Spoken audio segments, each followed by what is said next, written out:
നിങ്ങൾ 5 മിനിറ്റ് ചെലവാക്കാനുണ്ടോ? നിങ്ങളുടെ വെറും 5 മിനിറ്റാണ് ചോദിക്കുന്നത്. നിങ്ങളുടെ ജോഗ്രഫിയിലെ ഓണം എക്സാമിന് ചോദിക്കുന്ന 4ാമത്തെ ചാപ്റ്ററിന് നിന്ന് ക്വസ്റ്റ്യൻ അടിപൊളിയായിട്ട് നിങ്ങൾക്ക് ആൻസർ ചെയ്യാൻ പറ്റും.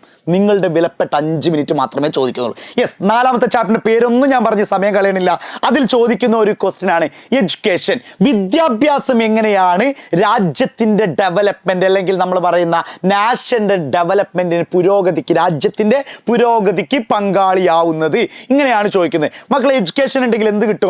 എഡ്യൂക്കേഷനിലൂടെ നമ്മുടെ ആ എബിലിറ്റി, കഴിവുകൾ എന്തായിരിക്കും? കഴിവുകൾ വർദ്ധിക്കും. നമ്മുടെ കഴിവുകൾ വർദ്ധിക്കും. കഴിവുകൾ വർദ്ധിക്കുന്നത് മാത്രമല്ല, ടെക്നോളജിക്കൽ നോളജ് ഉണ്ടാവും. എന്തായിരുന്നു? Technological knowledge. അതായത് എന്താ ടെക്നോളജിക്കൽ നോളജ് എന്ന് പറയുന്നത്? സാങ്കേതികപരമായിട്ടുള്ള അറിവ് വർദ്ധിക്കും. സ്കിൽ ഡെവലപ്മെന്റ്, നമ്മുടെ കഴിവ് വർദ്ധിക്കുന്നു. കഴിവ് വർദ്ധിച്ചാൽ ബെറ്റർ ജോബ്, നല്ല ജോലി കിട്ടുന്നു. ജോലി കിട്ടുമ്പോൾ ബെറ്റർ ഇൻകം, നല്ല വരുമാനം കിട്ടുന്നു. നല്ല വരുമാനം കിട്ടുമ്പോൾ നമ്മുടെ ലൈഫ് സ്റ്റൈൽ എങ്ങനെയായി മാറും? ബെറ്റർ ക്വാളിറ്റി ലൈഫായി മാറും. നമ്മുടെ ജീവിത നിലവാരം മെച്ചപ്പെടുന്നു. അങ്ങനെ ഇരിക്കുമ്പോൾ സ്വാഭാവികമായിട്ട് നമ്മുടെ നാഷണൽ ഡെവലപ്മെന്റ് നടക്കും. ഇങ്ങനെയാണ് എഡ്യൂക്കേഷനിലൂടെ കഴിയുന്നത്. എഡ്യൂക്കേഷൻ പഠിക്കുന്ന കൂടെ തന്നെ ഹെൽത്ത് കെയറും കൂടി പഠിക്കുക. കാരണം ഹെൽത്ത് ഇല്ലെങ്കിൽ നമ്മുടെ ഒരു നാഷണൽ ഡെവലപ്മെന്റ് എങ്ങനെയാണ് അത് അഫക്റ്റ് ചെയ്യുന്നത്, അല്ലെങ്കിൽ രാഷ്ട്ര പുരോഗതിയെ ബാധിക്കുന്നത് എങ്ങനെ? മക്കളെ, ജോലിക്ക് പോവോ? ജോലിയിൽ നിന്ന് വിട്ടു നിൽക്കൂലേ? ഹെൽത്ത് ഇല്ലെങ്കിൽ, ആരോഗ്യമില്ലെങ്കിൽ? അപ്പോൾ അതും എന്ത് ചെയ്യുക? പഠിച്ചു വെക്കുക. അതും എന്ത് ചെയ്യുക? കൃത്യമായിട്ട് പഠിച്ചു വെക്കണേ.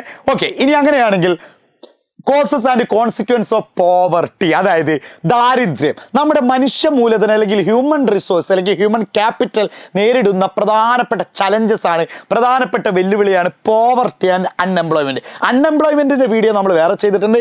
പോവർട്ടിന്റെ കാര്യങ്ങൾ കൂടി നോക്കാം. പോവർട്ടി ഒരു സൈക്കിൾ പോലെ തന്നെ എടുക്കുന്നുണ്ട്. അതായത് കോസസ്, പോവർട്ടി, ദാരിദ്ര്യത്തിൻ്റെ കാരണങ്ങളും കോൺസിക്വൻസ്, അനന്തരഫലങ്ങളും ഒരൊറ്റ സൈക്കിൾ രൂപത്തിൽ കൊടുക്കുന്നുണ്ട്. അതായത് പോവർട്ടി മുതൽ തുടങ്ങാം. പോവർട്ടി വന്നാലുള്ള അനന്തരഫലങ്ങൾ, കോൺസിക്വൻസ് നോക്കാം. പോവർട്ടി വന്നാൽ മക്കളെ ലോ ഇൻകം ആയിരിക്കും. അതായത് ദാരിദ്ര്യം വന്നാൽ കയ്യിൽ പൈസ ഉണ്ടാവും ഇല്ല. സാധനങ്ങൾ വാങ്ങാം, പർച്ചേസിങ് പവർ കൂടോ കുറയോ? കുറയും. ലോ പർച്ചേസിങ് പവർ, അതായത് സാധനങ്ങളുടെ വാങ്ങൽ ശേഷി കുറയും. പിന്നെ അതുപോലെ തന്നെ ഫുഡ് കിട്ടോ? ഇല്ല, ഫുഡ് കിട്ടൂല. പിന്നെ അതുപോലെ തന്നെ നമുക്ക് എഡ്യൂക്കേഷൻ കൃത്യമായിട്ട് കിട്ടോ? എഡ്യൂക്കേഷൻ കിട്ടൂല. അസുഖങ്ങൾ കൂടും. സ്വാഭാവികമായിട്ട് മോർട്ടാലിറ്റി, അതായത് മരണനിരക്ക് കൂടും. പിന്നെ അതുപോലെ തന്നെ ലോ ലൈഫ് എക്സ്പെക്റ്റൻസി. മക്കൾ കുറേ കാലം ജീവിക്കുക. നമുക്ക് നമ്മളെ കയ്യിൽ ഭക്ഷണമൊന്നുമില്ല. നിങ്ങൾ ചില സ്ഥലങ്ങളിൽ, സോമാലിയ എന്നുള്ള സ്ഥലങ്ങളിലൊക്കെ വീഡിയോസ് കാണല്ലേ? ചില സ്ഥലങ്ങളിൽ യുദ്ധങ്ങളൊക്കെ ഉണ്ടായിക്കഴിഞ്ഞപ്പോൾ ഫലസ്തീനത്തെ അവസ്ഥയൊക്കെ നിങ്ങൾ കാണാല്ലേ? എല്ലാം ഒട്ടിയിട്ട് എല്ല് മാത്രം കാണും, ഇറച്ചിയൊക്കെ ഇങ്ങനെ ആയിട്ടുണ്ടാവും. അപ്പോൾ അത് മരണത്തിലേക്ക് പോകും.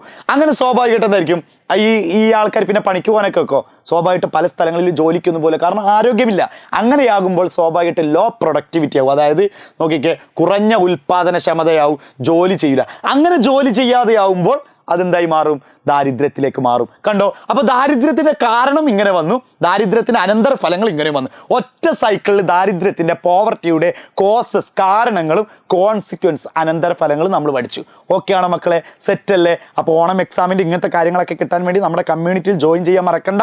ഇപ്പോൾ തന്നെ കമൻറ്റ് ബോക്സിൽ ഒരു ലിങ്ക് കൊടുത്തിട്ടുണ്ട്. കമ്മ്യൂണിറ്റിയിൽ ജോയിൻ ചെയ്ത് വെക്കാം. ഹാപ്പിയാക്കാം. ഓണം എക്സാം പൊട്ടിക്കണം, പൊളിക്കണം.